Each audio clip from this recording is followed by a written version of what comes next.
Did you ever notice how 80s animated movies didn't care if you slept afterward? These weren't gentle bedtime stories. These were movies that stared straight at kids and said, "Good luck." Bright colors on the surface, heavy feelings underneath, fear, loss, pressure.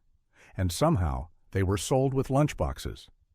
Halfway through this list, something strange happens. You realize these films weren't mistakes.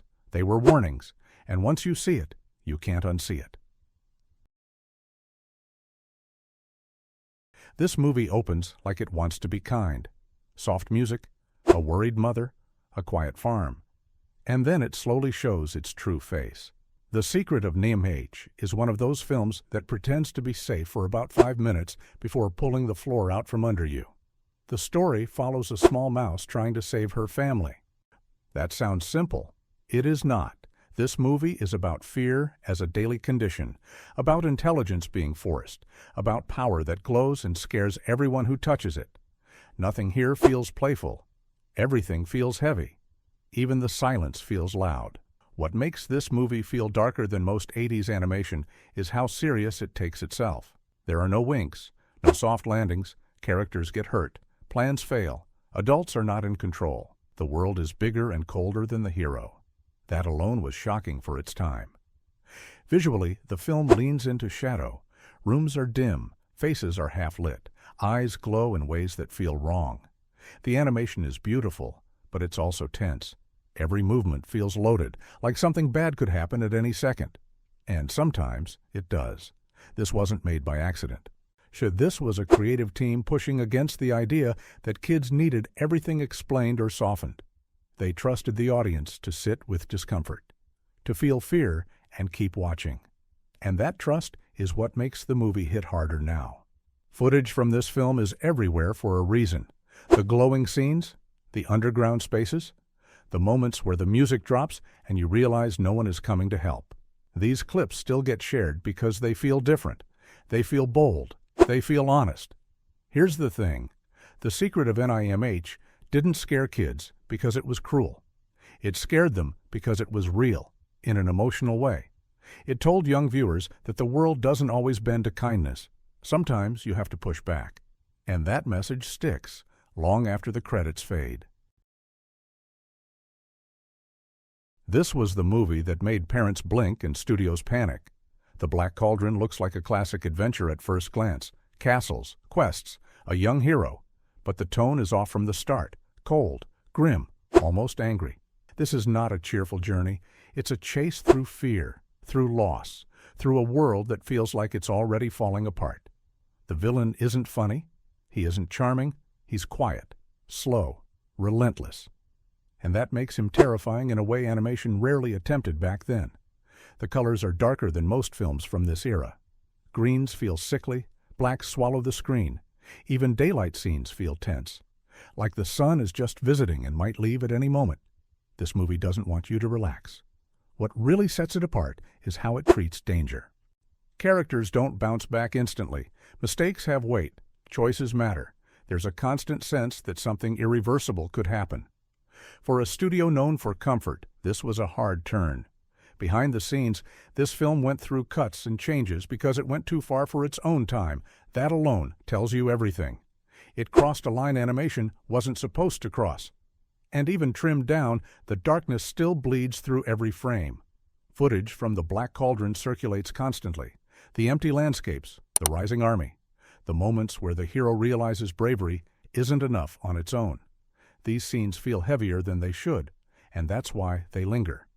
This movie didn't fail because it was bad. It failed because it scared people who weren't ready. It asked kids to sit with dread, to face the idea that evil doesn't always scream.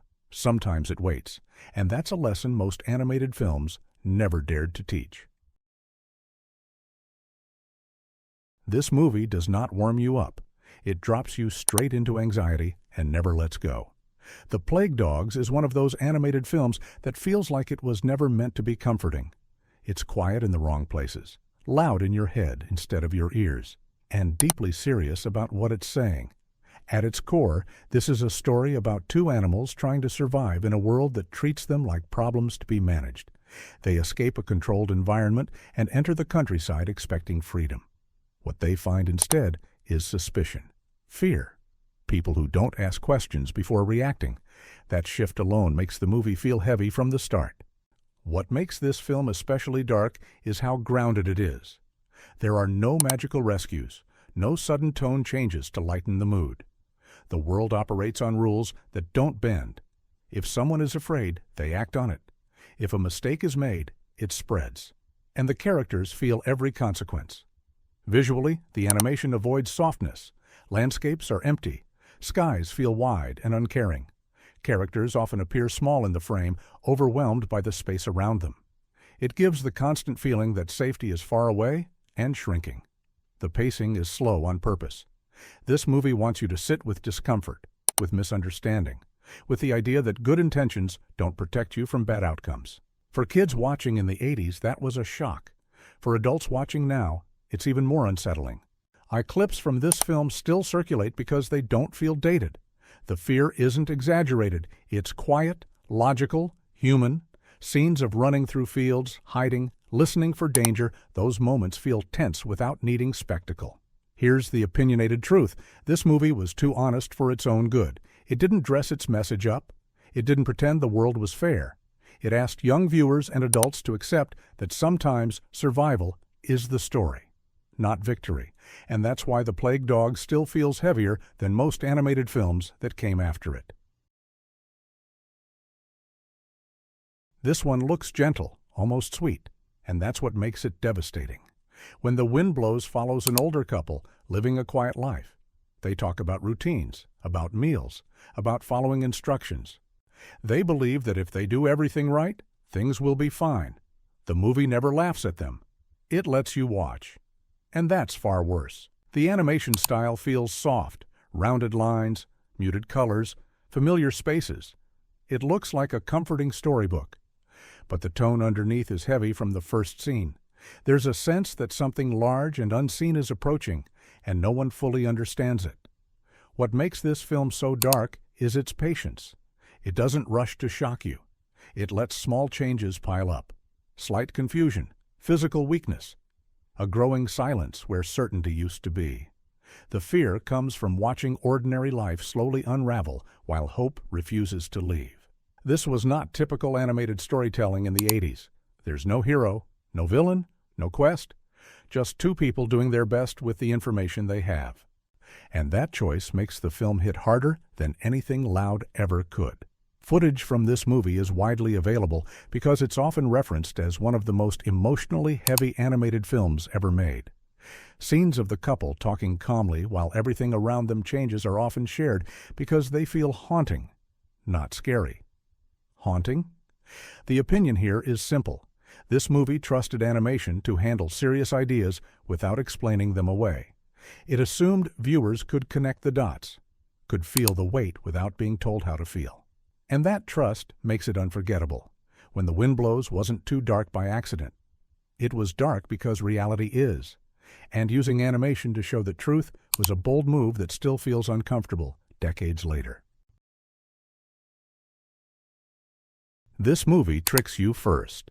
Soft colors, gentle music, a title that sounds like a lullaby. And then it quietly hits you with something much heavier than most animated films ever dared to touch.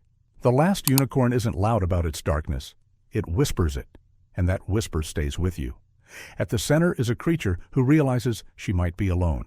Truly alone, not lost, not hidden, gone from the world except for her. That idea alone is heavy for any audience, let alone kids. This movie builds its weight around absence, around what disappears when no one is paying attention. The story moves like a dream that slowly turns sad. Characters talk about regret. It's normal. It's part of growing older. There are moments where people admit they waited too long, that they missed something precious and can never get it back. Animation almost never spoke that plainly back then. Visually, the film leans into melancholy. The colors are beautiful but muted. The backgrounds feel empty in a way that hurts.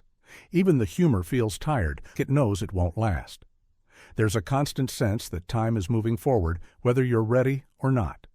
What makes this film darker than its reputation is its honesty about change. Nothing stays untouched. Even magical things fade. Even good intentions don't fix everything. The movie doesn't punish its characters, it just lets them live with the results. Footage from The Last Unicorn is everywhere because certain scenes hit a nerve. The quiet talks, the long looks, the moments where characters realize something important far too late. These clips get shared because they feel personal, not flashy. Here's the take. This movie wasn't trying to scare kids, it was preparing them, teaching them that beauty is fragile and memory matters, that loving something doesn't mean you get to keep it forever. That's a heavy idea, and that's why this film still feels deeper and darker than people expect when they press play. Staple, yes, it was released in the late 70s, and yes, it absolutely belongs here. Because if you grew up in the 80s, this movie found you, on television, on tape, usually when no adult was watching closely enough.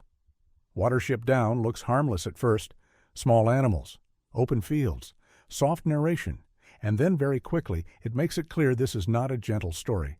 This is about survival, about leadership, about what happens when fear runs a community. What made this movie shocking wasn't just the events, it was how seriously it treated them. There was no comic relief to break tension, no musical escape. When danger appeared, it stayed. When consequences landed, they mattered. The animation style is realistic, almost documentary-like. Animals move like animals. Environments feel real. That realism makes everything heavier. There's no distance between the viewer and what's happening on screen.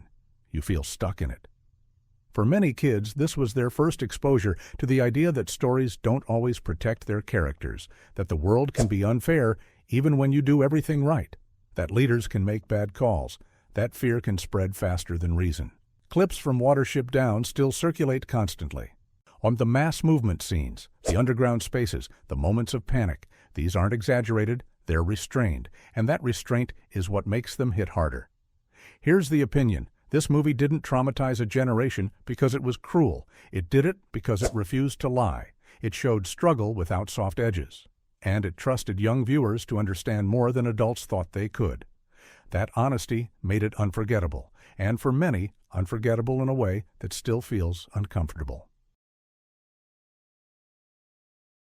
This movie didn't just ignore the rules of animated storytelling, it laughed at them and kept going. Heavy metal was never pretending to be gentle. It was loud, messy, chaotic, and absolutely uninterested in protecting younger viewers who wandered in by accident. What makes this film dark isn't just the imagery, it's the attitude. The movie treats the universe like a rough place where nothing is guaranteed and nobody is fully safe. Stories overlap. Characters come and go. Power shifts fast. If you blink, the tone changes completely. The animation style is sharp and aggressive. Faces are exaggerated, movements feel raw, backgrounds look vast and uncaring. Space feels endless and empty in a way that makes people seem small. This isn't adventure, it's survival dressed up as spectacle.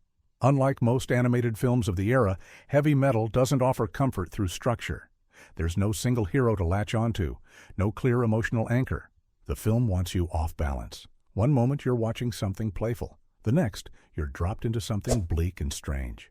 For 80s audiences, this was shocking. Animation was still mostly seen as controlled and safe. This movie broke that idea completely. It proved that animation could carry harsh tones and heavy themes without apology. Footage from heavy metal is everywhere because it's visually unforgettable. The glowing colors, the sweeping space shots, the moments where everything feels loud even when there's no sound. These clips get reused because they still feel rebellious. Here's the opinion. Heavy metal didn't care who it confused or upset. It trusted viewers to take what they could handle and leave the rest. That confidence is rare, and that's why it still feels dangerous in a way animation usually avoids. It wasn't trying to teach a lesson, it was showing a mood, and that mood was not comforting. Fire and Ice looks like a fantasy, and then you realize it's a fantasy with no patience for softness. This movie moves fast, hits hard, and never slows down to reassure you that things will be okay. The world here is brutal. Survival depends on strength and awareness. Characters don't talk much about feelings. They react, they fight, they move forward because stopping isn't an option. That alone sets a harsh tone from the first frame. Visually, the animation is intense. Muscles are exaggerated. Landscapes feel extreme. Heat and cold dominate the screen. Everything feels pushed to the edge. There's no middle ground. You're either struggling or falling behind. What makes Fire and Ice darker than most animated fantasy is how empty it feels emotionally. That's not a flaw. It's the point. This is a world where kindness doesn't change the rules. Power does. Endurance does. And that message lands hard. The movie doesn't stop to explain itself. It assumes you'll catch up or get left behind. That confidence gives it a raw energy that still feels unusual. It's not polished. It's driven. Clips from this film circulate constantly because of how striking they are. The stark contrast between fire and ice. The massive figures moving through harsh landscapes. The constant forward motion. It feels relentless. Here's the take. Fire and Ice didn't want to be loved. It wanted to be felt, and it succeeded. It showed a version of animation that was physical, harsh, and unapologetic. For 80s audiences, that was a shock. For modern viewers, it still feels like something that slipped through the cracks and never asked permission. This movie feels like it crawled out of a late-night television slot and never apologized for it. Rock and Rule is loud, strange, and deeply uneasy in a way that sneaks up on you. At first, it looks flashy, music-driven, stylized, almost playful. Then you realize how empty and desperate its world actually feels. The story takes place in a future that looks bright but feels exhausted. Everything is about fame, about noise, about being seen. Characters chase attention like it's oxygen. And underneath all of that energy is a sense that nothing really matters unless someone is watching. What makes this film dark is how cynical it is. It doesn't believe in easy heroes. It doesn't trust institutions. It treats ambition like a trap instead of a dream. The characters are constantly performing, even when they're scared, especially when they're scared. Visually, the movie is aggressive. Neon colors clash with shadows. Faces stretch into unnatural shapes. Movement is sharp and jittery. It feels unstable, like the world could tilt at any second. That visual chaos matches the emotional chaos perfectly. For audiences in the 80s, this was jarring. Animation wasn't supposed to feel this anxious, this self-aware, this tired of its own world. The movie doesn't slow down to comfort you. It drags you forward whether you're ready or not. Footage from Rock and Rule is widely shared because it still feels unlike anything else. The stage scenes, the empty city backdrops, the moments where characters realize they might be chasing the wrong thing. These clips feel edgy without trying too hard. Here's the opinion.